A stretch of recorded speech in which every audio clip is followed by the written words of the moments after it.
అనిల్ కూర్చో. కూర్చో please please. జై తెలంగాణ. గౌరవనీయులు పెద్దలు పెద్దలు please please please please please. Kukatpally శాసనసభ్యులు గౌరవనీయులు శ్రీ మాధవరం కృష్ణారావు గారు, గౌరవ తమ్ముడు మెద్దల కూర్చోపోతే వెనకాల ఉన్న వాళ్ళకి కనబట్టలేదు, మీరు పక్కకన్నా జరగండి. వాళ్ళు వెనక గడబడి చేస్తూ మధ్యలో గోడ కట్టినట్టున్న తమ్ముళ్ళు మీరు జరగాల ప్లీజ్. జరగనన్నా జరగండి. మీరు కూడా తమ్మి వీళ్ళకి అడ్డంగా ఉన్నారు. మీరు కూర్చోనన్నా కూర్చోండి తమ్మి. కొంతమంది ఇక్కడ వచ్చి కూర్చోండి, తప్పేముంది. ఇటు రండి, కొంతమంది ఇటు కూర్చోండి. అనిల్ ఇక్కడ కూర్చోబెట్టు, ఇక్కడ కూర్చోబెట్టు. ఇక్కడ రండి కొంతమంది. తమ్ముడు అక్కడ జరగండి, మధ్యలో రెడ్డి షర్ట్ కూర్చో తమ్మి, కూర్చో కూర్చోమ్మా. లేదు పక్కకన్నా పో. రైట్, ఇప్పుడు కనబడుతుంది వెనక, ఓకేనా? రైట్. జర్ర గడబడి చేయకూరి ప్లీజ్. కూర్చోబెడతా మీ కొంతమందిని. ఇక్కడ రావచ్చు, ముంగట రావచ్చు. చూడు ఇక్కడ ముంగట రావచ్చు. తమ్మి మీరు కొద్దిగా ఇంకొక జరగండి.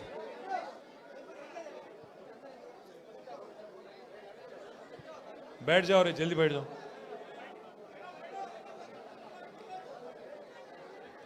గౌరవ మాజీ శాసనసభ్యులు సోదరులు శ్రీ ఆల వెంకటేశ్వర రెడ్డి గారు, గౌరవ మాజీ శాసనసభ్యులు సోదరులు శ్రీ జీవన్ రెడ్డి గారు, మేడ్చల్ జిల్లా బీఆర్ఎస్ పార్టీ అధ్యక్షులు, శాసన మండలి సభ్యుడు తమ్ముడు, మన యువజన విభాగం అధ్యక్షుడు శ్రీ శంబిపూర్ రాజు గారు, మల్కాజ్గిరి పార్లమెంట్ నుంచి మన అభ్యర్థిగా పోటీ చేసిన గౌరవనీయులు శ్రీ రాగిడి లక్ష్మారెడ్డి గారు, గౌరవనీయులు మన రాష్ట్ర స్థాయిలో కార్పొరేషన్ల చైర్మన్లుగా పనిచేసిన సోదరులు పెద్దలు శ్రీ అల్లిపురం వెంకటేశ్వరరెడ్డి గారు, మరొక సోదరుడు శ్రీ సామా వెంకటరెడ్డి గారు, మాజీ కార్పొరేటర్ గారు సోదరి శ్రీమతి బొబ్బ నవతారెడ్డి గారు, మా శ్రీనివాసన్న గారు, అట్లాగే మరి మా కొమిరిశెట్టి సాయిబాబా గారు, సతీష్ అన్న గారు, రవీందర్ యాదవ్ గారు, సంగారెడ్డి గారు, అట్లాగే మా హరీష్ అన్న గారు, ఇంకా పేరు పేరున వేదిక మీద ఉన్న వాళ్లకు, వేదిక ముందున్న వాళ్లకు పేరు పేరున మా తమ్ముడు రవీందర్ యాదవ్కు, అట్లాగే వేదిక ముందున్న మా ఆడబిడ్డలకు, అన్నాదమ్ముళ్లకు, సంటి పిల్లలను కూడా తీసుకొచ్చిన మా ఆడబిడ్డలకు, అట్లాగే వచ్చిన మా పత్రికా మిత్రులకు పేరు పేరున అనిల్ రెడ్డి గారు వెంబడ ఇవాళ కదిలి వచ్చిన మా తమ్ముళ్లకు,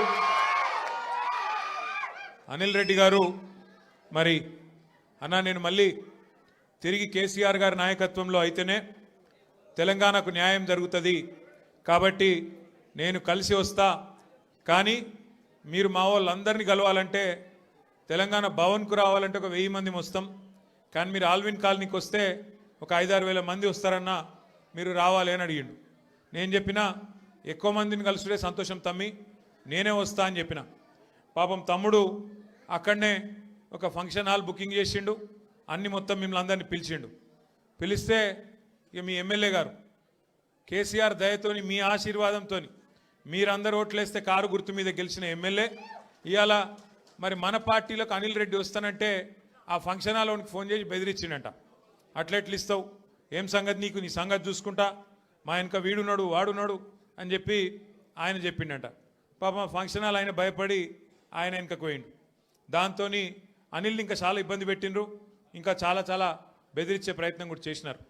కానీ సతీష్ను కూడా, మన ఎర్రబెల్లి సతీష్ను కూడా ఇబ్బంది పెట్టినారు, ఇబ్బంది పెట్టే ప్రయత్నం చేస్తూనే ఉన్నారు. కానీ ఇవాళ మొక్కవోని ధైర్యంతో వేలాదిగా మా ఆడబిడ్డలను అన్నదమ్ములను తీసుకొని పార్టీలోకి విచ్చేస్తున్న మీకు మళ్ళొక్కసారి తిరిగి హృదయపూర్వకంగా స్వాగతం సుస్వాగతం తెలియజేస్తూ, ఒకటి మాత్రం పక్కా, 2 ఏళ్ళు అయిపోయింది ప్రభుత్వం వచ్చి, మీరు చూస్తున్నారు ఏం జరిగిందయ్యా.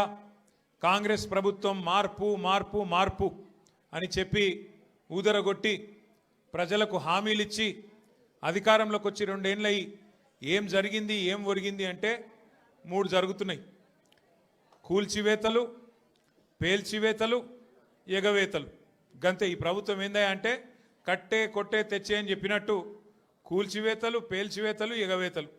కూల్చివేతలు హైడ్రాన్ పెట్టి పేదోళ్ళ ఇల్లు కూలగొట్టుడు, మొత్తం ఆల్మిన్ కాలనీకి వెళ్ళి మొదలు పెడితే అన్ని బస్తీలలో ఇల్లు కూలగొట్టుడు తప్ప ఒక్క హైదరాబాద్లో ఒక్క ఇటుక పెట్టింది లేదు, ఒక ఇల్లు కట్టింది లేదు. ఇందిరమ్మ పేరు చెప్పుకొని బతుకుడు తప్ప ఒక్కటంటే ఒక్కటి మంచి పని మాత్రం గరీబోళ్లకు చేసింది లేదు ఈ ప్రభుత్వం వచ్చినాక. రెండోది పేల్చివేతలు. ఈ లంగలే ఈ కాంగ్రెస్ వాళ్ళే ఆ కాళేశ్వరంలో ఉన్న మేడిగడ్డ బరాజుని వీళ్ళే వెలిచిండ్రు. తర్వాత ఇప్పుడు మన చెక్ డ్యాములు వెలుస్తున్నారు. ఒకటి కాదు 2-3 వెలిచిండ్రు ఇప్పటికే. కేసీఆర్ గారేమో కడితే ఈ దరిద్రులు వచ్చిన తర్వాత పేల్చి పారేస్తున్నారు చెక్ డ్యాములు. ఇక మా వెంకటేశ్వర రెడ్డి గారు ఇక్కడ ఉన్నాడు. ఆయన ఒక్క కాన్స్టిట్యున్సీలనే కేసీఆర్ గారు దేవరకద్ర మహబూబ్నగర్ వెనుకబడ్డ నియోజకవర్గం అని చెప్పి పెద్ద ఎత్తున అక్కడ ఒకటే కాన్స్టిట్యున్సీలో దగ్గర 10-20 చెక్ డ్యాములు 36 చెక్ డ్యాములు కట్టించిండు. వీళ్ళ ముఖాలకు కాంగ్రెస్ వాళ్ళు వచ్చినాక ఒక చెరువు కట్టింది లేదు, ఒక చెక్ డ్యామ్ కట్టింది లేదు, ఒక ఇటుక పెట్టింది లేదు. కానీ ఉన్న చెక్ డ్యామ్లను ఇవాళ బాంబులు పెట్టి పేల్చేస్తున్నారు. ఎందుకంటే కాంగ్రెస్ వాళ్ళకు ఇసుక తోడుకొని కష్టమవుతుందంట, ఇసుక తోడుకొని దొంగతనంగా అమ్ముకునేందుకు కష్టమవుతుందంట. నీళ్ళు ఆగితే ఇసుక తీయరాదు కదా, అందుకే నీళ్ళు ఆగకుండా చేసి చెక్ డ్యాములు పేల్చేసి ఇసుక తవ్వుకొని దొంగతనంగా అమ్ముకొని మరి ఢిల్లీకి కప్పం కట్టాలి కదా, ఆ పని చేస్తున్నారు. అందుకే మేము అంటున్నాం ఎగవేతలు, కూల్చివేతలు, పేల్చివేతలు తప్ప ఈ 2 ఏళ్లలో సాధించిందేం లేదు. ఇక ఎగవేతల గురించి అయితే నేను చెప్పాల్సిన అవసరం లేదు. ఆయన పేరు మార్చుకోవాలా, యనుమల రేవంత్ రెడ్డి కాదు, ఎగవేతల రేవంత్ రెడ్డి. ఎందుకంటే మీరు చూడండి ఏమేం మాటలు చెప్పిండు, పెద్ద పెద్ద డైలాగులు కొట్టిండు. కేసీఆర్ గారు ₹1,00,000 ఇస్తున్నాడు లగ్గం చేసుకుంటే, కళ్యాణ లక్ష్మి షాదీ ముబారక్ అని నేను తులం బంగారం ఇస్తా అన్నాడు. సోనియా గాంధీ మీద ఒట్టన్నాడు, అట్లే ఆడపిల్లలకు నెలకు 2,500 ఇస్తా అన్నాడు. ప్రియాంక గాంధీ మీద ఒట్టన్నాడు. మరి అయినాయా వాళ్ళకని వచ్చినాయా? 2,500 తులం బంగారం వచ్చిందా? ముసలోళ్ళని ముంచిండు. 2,000 పెన్షన్ను 4,000 చేస్తా అని మాట్లాడిండు. వచ్చినాయా? ఇవేవి కాలేదంట. కానీ ఇప్పుడు 1 కోటి మంది ఆడోళ్ళని కోటీశ్వర్లు ఎత్తారట ఈ మొగోడు. ఏది ఒక్కరినిద్దరిని కాదు, తెలంగాణలో ఉన్న 2 కోట్ల మంది ఆడపిల్లలు ఉంటే అందులో 1 కోటి మందిని కోటీశ్వర్లు చేసేదాకా ఇచ్చిపెట్టాడట. ఎట్లుంది ఇదంటే అదేమంటారు చూడు, కూట్లే రాయి తీయలేనోడు ఎట్లా రాయి దిగిస్తాను బయలుదేరినట. నెలకు 2,500 ఇయ్యనికి ముఖం లేదు, కానీ నేను మొత్తం 1 కోటి మంది ఆడపిల్లల్ని కోటీశ్వర్లను చేస్తా అంటుండు. 1 కోటి మందిని కోటీశ్వర్లు చేయాలంటే నాకు సుదే లెక్కలు చక్కగా రావు. 1 కోటి మందిని కోటీశ్వర్లు చేయాలంటే ఎన్ని కోట్లు కావాలి తల్లి? 1 కోటి కావాలి. మరి మన బడ్జెట్ ఎంత? 3 లక్షల కోట్లు. ఎన్ని రోజులు కావాలి మరి? మీరు నేను బతుకుంటామా? 1 కోటి మంది కోటీశ్వర్లు కావాలంటే గింత లంగ మాటలు, గింత దొంగ మాటలు, పెద్ద పెద్ద గొంతేసుకొని వరుతున్నాడు. నిన్న మొన్న మీరు చూసిండ్రు.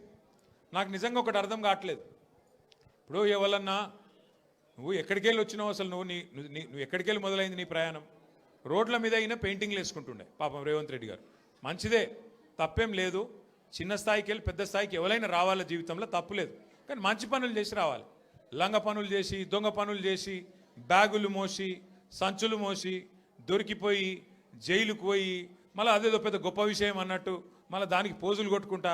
సరే నీ కిస్మత్ బాగుంది, పేమెంట్ కోటాల ఢిల్లీలో పైసలు ఇచ్చినావు, ముఖ్యమంత్రి పదవి తెచ్చుకున్నావు, అందరికి ఎరికేది.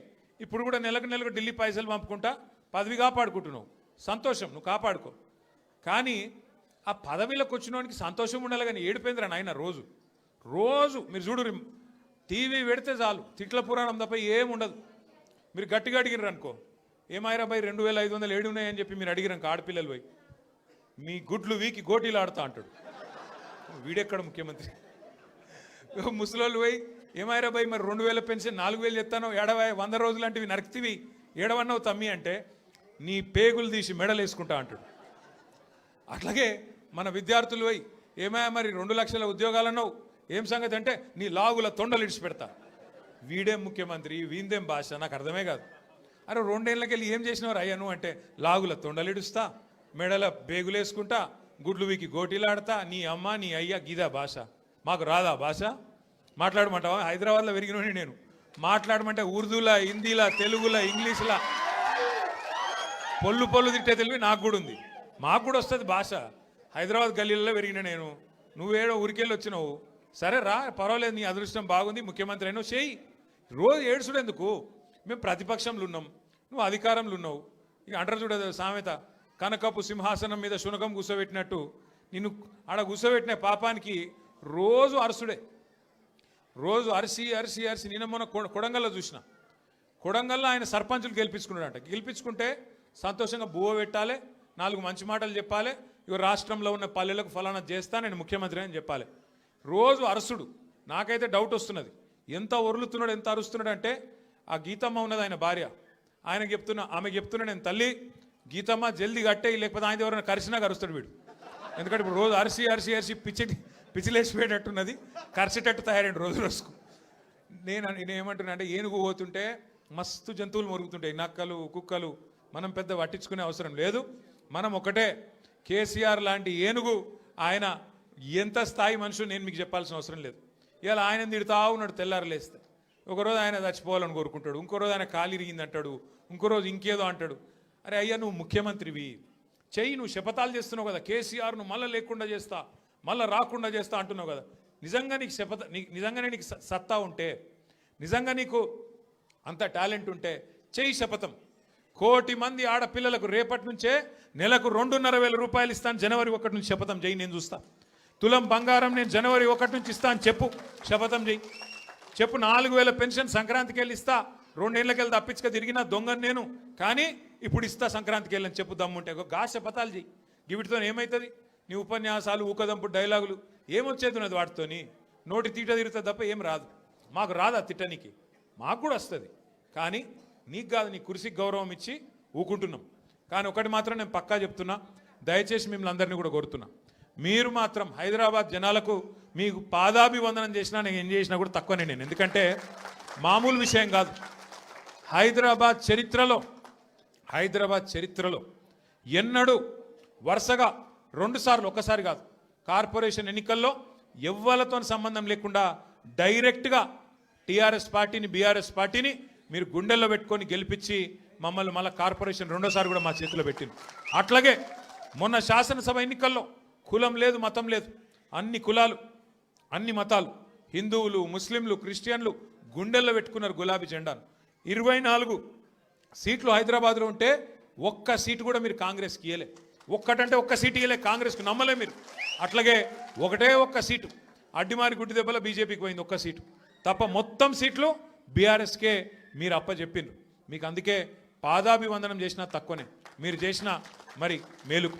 నేను మీకు ఒకటే మాట ఇస్తున్నా, శేర్లింగంపల్లి నియోజకవర్గంలో గత 10 సంవత్సరాల్లో కేసీఆర్ గారి నాయకత్వంలో 10,000 కోట్ల రూపాయలతో మనం అభివృద్ధి కార్యక్రమాలు చేసుకున్నాం. ఫ్లైఓవర్లు, అండర్ పాస్లు, మంచినీళ్లు, సీసీ రోడ్లు, మోరీలు చేయగలిగితే మంచి చేసినాం. 1,00,000 డబుల్ బెడ్రూమ్ ఇల్లు కట్టిన మొత్తం హైదరాబాద్ కలిపి, అందులో శేర్లింగంపల్లికి కూడా ఒక 4,000 వచ్చినాయి. సరే, పిండి కొద్ది రొట్టె, ఇంకా కూడా చేయాలని ఉండే, ఈసారి చేద్దాం ఇంకా అన్న ఒక ఆరాటం ఉండే.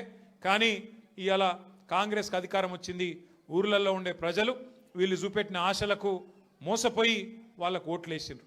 ఓట్లేసిన వాళ్ళే ఇవాళ బాధపడి సర్పంచ్ ఎన్నికలు వస్తే మళ్ళా మంచిగా కాంగ్రెస్కు బుద్ధి చెప్పి 40% దాకా సర్పంచులు మనోళ్ళని గెలిపించినారు. రేపు నిజంగా మార్పు అంటే ఇది మార్పుకు సంకేతం. నిజమైన మార్పు ఊర్లలో స్టార్ట్ అయింది. హైదరాబాద్లో కూడా చాలా అవుతుంది, ఎందుకంటే చూస్తున్నారు అందరూ నిజంగా వీళ్ళతో ఏమైనా అవుతుందా, ఏమైనా చేస్తారా అని. ఒక్కసారి మీరు ఆలోచన చేయండి, ఎట్లున్నది ప్రభుత్వం. ఇవాళ రెవెన్యూ మంత్రి కొడుకేమో గుండగాళ్ళని వేసుకపోయి ఇవాళ భూముల మీద పడ్డాడు, భూములలో పడి కబ్జాలు చేస్తున్నాడు. ఆయన మీద పాపం ఒక ఆయన ఎస్ఐ గారు, ఎస్ఐఓ సిఐఓ, ఆయన ఇన్స్పెక్టర్, ఆయన హబీబుల్లా ఖాన్, ఆయన పేరు హబీబుల్లా ఖాన్ అని చెప్పి నిజాయితీ గల పోలీస్ ఆఫీసరు రెవెన్యూ మంత్రి కొడుకు దౌర్జన్యం చేస్తుంటే, భూముల కబ్జా చేస్తుంటే ఆయన మీద కేసు పెట్టిండు. కేసు పెడితే ఇప్పుడు ఆ పోలీస్ ఆయన తీసుకుపోయి ఎక్కడో లూప్ లైన్లో వారేసిండ్రు. హబీబుల్లా ఖాన్కు ఇవాళ నిజాయితీగా పనిచేసినందుకు నజరానా ఇచ్చిండ్రు. ఏం నజరానా ఇచ్చిండ్రు? తీసుకుపోయి ట్రాన్స్ఫర్ చేసి ఎక్కడో ఊరవతల వారేసినారు. అట్లే ఇంకో మంత్రి బిడ్డ చెప్తున్నది, తుపాకీ పెట్టినట పారిశ్రామికవేత్తలకు తలకు. ముఖ్యమంత్రి గారు ఇంటెన్క గెస్ట్ హౌస్లో తుపాకీ తలకు పెట్టి పైసలు వసూలు చేస్తున్నారు. ఇక ఇట్లా తయారైంది. ఇక మీ ఎమ్మెల్యే ఉన్నాడు, పేరేమో గాంధీ, చేసే పనులన్నీ గాడిసే పనులు, ఒక్కటి చక్కటి పని లేదు. 11 ఎకరాలు కబ్జా పెట్టిండు కుత్బుల్లాపూర్లో, 11 ఎకరాలు కబ్జా పెట్టిండు. మొన్న మనోళ్ళందరూ పోయినరు కబ్జా పెట్టి. ఇప్పుడు ఆ కబ్జా పెట్టిన భూమి కోసం మీరు గెలిపిస్తే బీఆర్ఎస్ పార్టీలా అందులో పోయి చొరవడ్డాడు. ఎంత గలీజ్ అంటే పరిస్థితి. వీళ్ళ పరిస్థితి ఎట్లా తయారైందంటే, ఎమ్మెల్యేలది మన పార్టీలోకి వెళ్ళిపోయి ఆ పార్టీలో చేరినోళ్ళది. ఇవాళ వాళ్ళు ఏ పార్టీ చెప్పుకోలేని పరిస్థితులు ఉన్నారు. ఏమాయిరా భయ్, నువ్వు కాంగ్రెస్ పార్టీ బీఆర్ఎస్ పార్టీ అంటే ఎమ్మెల్యేలు స్పీకర్ గారికేమో మేము బీఆర్ఎస్ పార్టీ అని ఉత్తరం రాస్తున్నారు, బయటనేమో కాంగ్రెస్ కండువాలు వేసుకొని తిరుగుతున్నారు. ఇక స్పీకర్ గారేమో కళ్ళుండి చూడలేని ధృతరాష్ట్రుడు అయిపోయింది పాపం. ఆయన కనబడతలేదంట. గాంధీ కాంగ్రెస్లో తిరిగేది మీ అందరికీ తెలుసు గల్లీలలో, అని స్పీకర్కు తెలుస్తలేదంట. గాంధీ మంచోడు, చాలా మంచోడు, ఆయన బీఆర్ఎస్ పార్టీలోనే ఉన్నాను అన్నాడు. మరి బీఆర్ఎస్ పార్టీలు ఉంటే ఇలా బీఆర్ఎస్ పార్టీలో అనిల్ రెడ్డి చేరుతుంటే మరి గాంధీ ఏడి ఉండాలి కదా, ఇక్కడ లోకల్ ఎమ్మెల్యే అంటాడు. నిజంగా మన పార్టీలు ఉంటే ఇక్కడ ఉండాలి కదా. ఇక ఎట్లుందంటే ఇలా పరిస్థితి. ఇప్పుడు మనుషులలో 2 రకాలు ఉంటారు, అయితే లేడీస్ ఆడోళ్ళు లేదా మొగోళ్ళు. మరి ఇప్పుడు మీ ఎమ్మెల్యే ఆడనా మొగనా మాకైతే అర్థమవుతలేదు. ఏమిటిది ఆయన, ఏ పార్టీ, కాంగ్రెసా బీఆర్ఎసా చెప్పుకొని గంత భయం ఏంది? ఏమవుతుంది, ఎక్కువ పదవి పోతుంది, పోతే ఎలక్షన్ కోదాంపా. మరి నువ్వు ఇంతపాటు సిపాయి అయితే నీ ఇచ్చా నువ్వే నీ సొంత ఫేస్ వాల్యూ మీద గెలిచుంటే రా శేర్లింగంపల్లికి రా చూసుకుందాం. మళ్ళా వచ్చి రాజీనామా పెట్టి నిలబడు, ఎలక్షన్లో తెలుస్తుంది శేర్లింగంపల్లి జనం కేసీఆర్ దిక్కున్నారా నీ దిక్కున్నారని చెప్తాంపా. ఈ చేతగానోళ్ళు 10 మంది సిగ్గులేనోళ్ళు మీరు గెలిపిస్తే అందులో పోయి జొర్రిను. పోనీ సొరితే అందులో జొరినమని చెప్పొచ్చు కదా, భయం అవుతుంది. ఎందుకంటే చెప్తే పదవి పోతుంది, సిగ్గు లేకుండా మరి ఆ పదవి విడిచిపెట్టకుండా ఇవాళ దిక్కుమాలిన రాజకీయం చేసి ఆఖరికి ఫంక్షన్ హాల్ కిరాయికి తీసుకొని అక్కడికి వస్తాం ఆల్విన్ కాలనీ కంటే నీకెందుకు భయం అవుతుంది? ప్రజాస్వామ్యంలో ఎవరు చెప్పేది వాళ్ళు చెప్తారు, ఆఖరికి ప్రజలు నిర్ణయం తీసుకుంటారు ఎవరు కరెక్టు ఎవరు తప్పు అని. అందుకే నేను మిమ్మల్ని కోరేది, మీ తమ్ముడు అనిల్ రెడ్డి, సతీష్ రావు ఆల్విన్ కాలనీలో బ్రహ్మాండంగా కలిసి పనిచేయాలని చెప్పి నేను కోరుతున్నాను. రేపు 24 డివిజన్లు అయినాయి శేర్లింగంపల్లిలో, 24 డివిజన్లు, 24కి 24 ఒక్కటి పళ్ళు పోకుండా గెలిపించే బాధ్యత మీరు తీసుకోండి. కరెక్ట్ మనుషులకు టికెట్ ఇచ్చే బాధ్యత పార్టీగా మేము తీసుకుంటాం.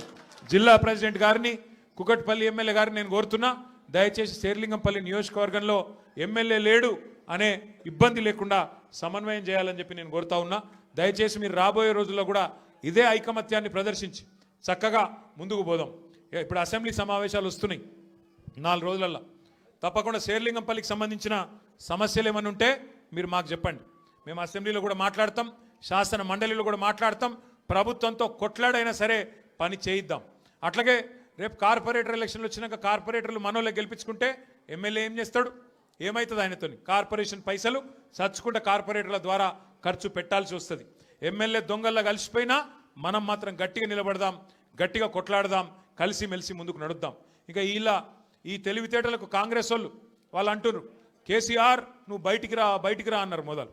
ఇది కేసీఆర్ గారు పాపం ఆయన పాటికి ఆయన పొలం కాడ పని చేసుకుంటుంటే నువ్వు రా బయటికి అన్నారు.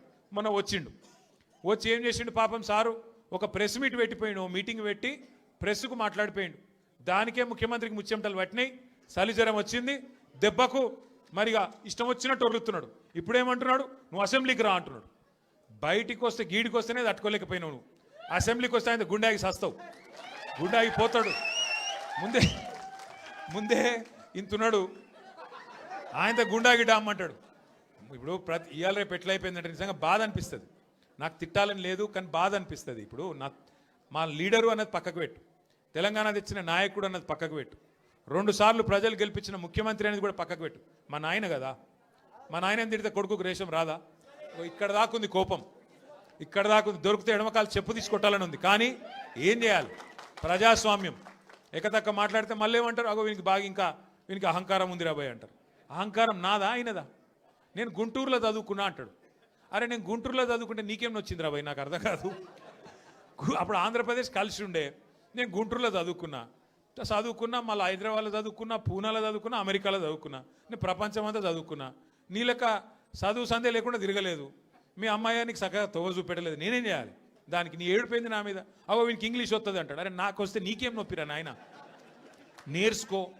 నేను హిందీ నేర్చుకున్నా, ఉర్దూ నేర్చుకున్నా, రేపు అవసరమైతే గోర్మాటి భాష నేర్చుకుంటా. నువ్వు నేర్చుకో, నేను ఎవడ నాపిండా, నిన్న వద్దన్నాడు ఎవడన్నా, నువ్వు కూడా నేర్చుకో. దానికి కూడా ఏడిపోయి నా మీద, నేనేం చేసిన?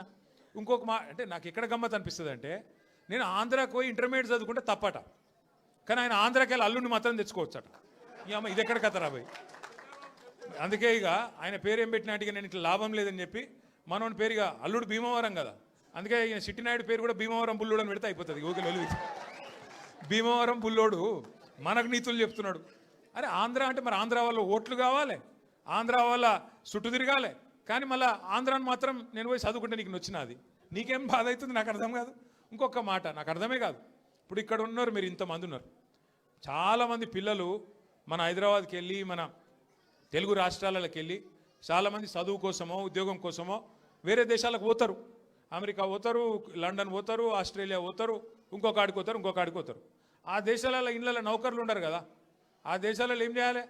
మనమే పని చేసుకోవాలి, మన బట్టలు మనమే ఉతుక్కోవాలి, మన వంట మనమే వాడుకోవాలి, మన టాయిలెట్ మనమే క్లీన్ చేసుకోవాలి. ఈ పిచ్చోనికా ఏం తెలియదు, చదువుకున్న బాబాత్ అయితేనేమో తెలుస్తుండే. ఇక మాట్లాడతాడు ఏమంటాడు, వీడు ఇప్పటికీ అమెరికాలో బాత్రూమ్లు కడుగుతూనే అంటాడు నన్ను. అరే అమెరికాలో నా బాత్రూమ్ నేను కడుక్కున్నా, నీకేమో వచ్చిందిరా బాయ్, నాకు అర్థం కాదు. అమెరికాలో ఎవరిది వాళ్ళు చూసుకుంటారు, పని చేసుకుంటే కూడా తప్పేనా? ఎవరి ఇళ్ళలో వాళ్ళు బాసాన్లు తోముకుంటే తప్ప, ఎవరి ఇళ్ళలో వాళ్ళు బట్టలు ఉతుకుంటే తప్ప? అంటే మరి మా ఆడపిల్లలు మీరు అందరు ఉన్నారు, ఇంటి పని అంతా మీరే చేస్తారు, మరి ఇంటి పని మొత్తం మీరు చేస్తారు తప్ప అది? అట్లా మేము కూడా చదువుకున్నప్పుడు అమెరికాలో ఇంట్లో ఎవడుంటాడు? మరి ఎవరి పనాలు చేసుకోవాలి, ఎవరి గిన్నెలాలు దోముకోవాలి, ఎవరి బట్టలాలు ఉతుక్కోవాలి, ఎవరి టాయిలెటాలు క్లీన్ చేసుకోవాలి. తప్పేమున్నది అలా? దాన్ని పట్టుకొని టాయిలెట్లు క్లీన్ చేసేటోడు నీ లెక్క సంచులు మోయలే, నీ లెక్క దొంగ పనులు అయితే నేను చేయలే. ఇంకొక మాట ఏమంటాడు, నేనట మా అయ్య పేరు చెప్పుకొని బతుకుతున్నా అంట. అవు మా అయ్య గొప్పోడు, మా అయ్య తెలంగాణ తెచ్చిన మొగోడు మొనగాడు, బరాబర్ చెప్పుకుంటా. తప్పేమున్నది? మా అయ్య పేరు నేను కాకపోతే ఎవడు చెప్పుకుంటాడు, నాకు అర్థం కాదు. మా అయ్య మొగోడు మొనగాడు తెలంగాణ తెచ్చినోడు, బరాబర్ చెప్తా. మరి నేనేమంటున్నా, నువ్వు సకట్ పనులు చేస్తే నీ పిల్లలు కూడా నీ పేరు చెప్పుకుంటారు. నువ్వు లుచ్చ పనులు చేసినావు అనుకో, నీ మన్మడు కూడా నీ పేరు చెప్పుడే గాలంగా మన్మని అని చెప్పుకోడు. మంచి పనులు చేయి, నీ పేరు కూడా చెప్పుకుంటారు. నీలాగా దొంగలకు సద్దులు కట్టుడు, బ్యాగులు మోసుడు, వాళ్ళ సంకల్ నాకుడు, ఢిల్లీకి పేమెంట్ కోటాలో పైసలు చచ్చుడు, గవి మాతో కావు. కొట్లాడతాం, మొగాళ్ళలాగా కొట్లాడతాం, మునగాళ్ళలాగానే బతుకుతాం, తెలంగాణ పౌరుషంతో బతుకుతాం. నీలాగా బతుకం, ఢిల్లీకి గులాములక్క మాత్రం బతుకం. ఢిల్లీకి సంచులు మోసుకుంటా, ఢిల్లీలో పోయి బీజేపీలతో రాసుకొని పోసుకొని తిరుక్కుంటా, జడ్జీల కాళ్ళు పట్టుకుంటా, అయ్యో నన్ను కేసుల లోపల నుక్కకుర్రి అని చెప్పి డైవులు కొట్టుకుంటా, గా బతుకు అవసరం లేదు. బతికిన నాళ్ళు దర్జాగా బతుకుతాం, చచ్చినప్పుడు కూడా రాయలుగా చచ్చిపోతాం. అంతేగాని ఇట్లా చిల్లర పనులు చేయం. మీకు దయచేసి నేను ఒకటే కోరుతున్నా, ఆయన మళ్ళా అంటుండు కేసీఆర్ నట ముఖ్యమంత్రి కానియాడంట. నేను కూడా మీ అందరికి ఒకటే చెప్తున్నా, మీ అందరి దయ ఉంటే, మీ అందరి ఆశీర్వాదం ఉంటే ఖచ్చితంగా కేసీఆర్ సంగతి ఇడిచిపెట్టు, నిన్ను కొడంగల్లో కూడా మళ్ళీ గెలవనీయకుండా చేసే బాధ్యత మాది. నిన్ను కొడంగల్లో మళ్ళీ గెలవనీయకుండా మళ్ళీ అసెంబ్లీకి రానియకుండా చేసే బాధ్యత పార్టీగా మేమందరం, ప్రజలుగా మేమందరం తీసుకుంటాం. నువ్వు మాట్లాడే మాటలు, చేసే రోత పనులు, వాటికి ఇలా ప్రజలు అసహించుకుంటున్నారు, నోట్లో ఉంచుతున్నారు. ఏం మాటలే అవి, ముఖ్యమంత్రి టీవీ పెడితే పిల్లలు ఖరాబ్ అయ్యేటట్టున్నారు నీ భాష ఇంటే అని చెప్పి మొత్తం టీవీలు బంద్ చేస్తున్నారు. గసంటి పరిస్థితి వచ్చింది. ఏం అడిగిండు కేసీఆర్ గారు మొన్న? ఏమయ్యా పాలమూరు ప్రాజెక్ట్ని ఎందుకు పండబెట్టినావని అడిగిండు. ఏమైందయ్యా, 8 నెలలు అయింది, డీటెయిల్డ్ ప్రాజెక్ట్ రిపోర్ట్ కేంద్ర ప్రభుత్వం నరేంద్ర మోడీ వెనుకకు పంపిండు, నీకు సిగ్గులేదా ముఖ్యమంత్రి? అది వెంటనే మళ్ళా పంపి 90% పనులు పూర్తయిన ప్రాజెక్టు ఇంకొక 10 పైసలు పెడితే అయిపోతుంది చేసి మరి ఆ పాలమూరుకు నీళ్ళు అన్నాడు. తప్ప కేసీఆర్ గారు అన్నది? దానికి సమాధానం చెప్పే తెలివి లేదు, పిచ్చి మొరుగుడు మొరుగుతూ ఉన్నాడు. అట్లాగే కేసీఆర్ గారు ఏమన్నారు, కృష్ణా జలాల్లో అన్యాయం చేస్తున్నాడు నరేంద్ర మోడీ, భారతీయ జనతా పార్టీ ఖచ్చితంగా వాళ్ళని ఎదుర్కోవాలా, కొట్లాడాలా, ఢిల్లీలో ఏం చేస్తున్నారు నీ ఎంపీలు అని అడిగిండు. బీజేపీ ఎంపీలను అన్నాడు, కాంగ్రెస్ ఎంపీలను అడిగిండు. దాంతో ఇలా వాళ్ళకి సమాధానం చెప్పే తెలివి లేక ఇలా నోటికొచ్చినట్టు మాట్లాడుతున్నారు. ఇంకొక మాట ఏమన్నాడు కేసీఆర్ గారు, ప్రజలను నువ్వు మోసం చేసినావు, 6 గ్యారంటీలు అన్నావు, నెలకు 4,000 పెన్షన్ అన్నావు, తులం బంగారం అన్నావు, ఆడపిల్లలకు నెలకు 2,500 ఇస్తా అన్నావు, అన్ని 100 రోజుల్లో ఇస్తా అన్నావు, ఎప్పుడు ఇస్తావు? 2 ఏళ్ళు అయింది కదా అన్నాడు. తప్ప కేసీఆర్ గారు ప్రధాన ప్రతిపక్ష నాయకుడిగా ప్రజల తరపున ప్రశ్నించుడు తప్ప? ఇవన్నీ అడిగితే ఆయనకు బూతులు వస్తున్నాయి, కోపం వస్తున్నది. ఆయన రియల్ ఎస్టేట్ వ్యాపారానికి, ఆయన భూముల కుంభకోణానికి, ఫ్యూచర్ సిటీ పేరు మీద చేస్తున్న డ్రామాకు కేసీఆర్ గారు బలమైన వాదనతోని ప్రజలను మళ్ళొక్కసారి లేపి బయటికి తీసుకొస్తే ఆగమైతుంది బతుకని చెప్పి ఇష్టం వచ్చిన తిట్లు తిడుతున్నావు. మనం పట్టించుకునే అవసరం లేదు. మనం స్పష్టంగా ఒకటే పని చేసుకుంటూ పోదాం. ఎన్నిక ఏదైనా రేపు కార్పొరేషన్ ఎన్నిక వస్తుంది. హైదరాబాద్ను 3 ముక్కలు చేస్తారట. హైదరాబాద్ కార్పొరేషన్ 3 ముక్కలు చేస్తారట. చేసి 3 కార్పొరేషన్లు చేస్తారట. ఎన్ని కార్పొరేషన్లు చేసినా ప్రజలైతే గాలే కదా, ఓట్లు వేసేది మీరే కదా. మీకు అందరికీ ఎవరు మంచో ఎవరు చెడో మీకు తెలుసు. అందుకే 24 డివిజన్లు అవుతున్నాయి శేర్లింగంపల్లి నియోజకవర్గంలో. అది ఏ కార్పొరేషన్లకు పోయినా గెలిపించే బాధ్యత మీరు తీసుకోండి. గట్టిగా కష్టపడదాం. ఈ ఒక్క సంవత్సరం 2026 ఒక్కటి గట్టిగా కష్టపడితే ఇక 27లో దాదాపుగా ఎలక్షన్ వాతావరణం రాని వస్తుంది. 3 ఏళ్ళు పూర్తయిపోయినాయి అంటే ఎలక్షన్ వాతావరణం, అసెంబ్లీ ఎలక్షన్ వస్తుంది. మళ్ళీ తిరిగి కేసీఆర్ సార్ను మళ్ళీ తిరిగి తెలంగాణ రాష్ట్రానికి ముఖ్యమంత్రిగా చేసుకునే టైము తొందరలో వస్తుంది. కాబట్టి దయచేసి ఇంతకంటే ఎక్కువ నేను చెప్పను. మీరు చాలా దూరం నుంచి కష్టపడి నేనే అక్కడికి రావాల్సి ఉండే, फिर भी आप इतना दूर आए. हमारे बहनों से भी मैं शुक्रिया अदा करना चाहता हूँ. आप इतने दूर आए, आप इतने लोग आए और छोटे छोटे बच्चों को भी साथ लेके आए. मैं आपका तहे दिल से शुक्रिया अदा करता हूँ, आपका शुक्रगुजार हूँ. और మా ఆడబిడ్డలందరూ కూడా మరి అంత దూరం కించి వచ్చినందుకు థ్యాంక్ యూ. మళ్ళొక్కసారి మీకు నేను చేసే విజ్ఞప్తి, ఎన్నిక ఏదైనా గుర్తు కారు సారు, ఈ రెండు మళ్ళొక పూట ఎప్పుడో ఒక రోజు మళ్ళీ రమ్మంటుండే ఆల్విన్ కాలనీకి. ఈసారి చెప్పి పర్మిషన్ తీసుకొని కాదు, ఉత్తగానే వస్తా. అప్పుడు అందరం కలుసుకుందాం. జై తెలంగాణ.